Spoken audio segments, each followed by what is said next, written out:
Here's a quick guide to finding and adding a recovery or backup email to your Microsoft account. First, open your web browser and go to account.microsoft.com. The link is available in the video description.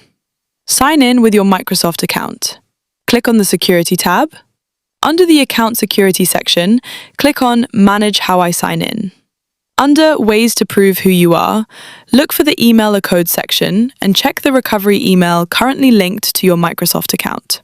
To remove it from your account, expand the section and click the Remove button. To add another email, click Add Another Way to Sign In or Verify, then select the Email a Code option. Enter your alternate email address, click Next, and verify it using the code sent to your email inbox. This recovery email can be used to receive verification codes, recover your account, or help you sign in securely if you ever have trouble accessing your account. That's it, you're all set. If you need more help, leave a comment below. Please like this video to support the channel and subscribe for more helpful updates.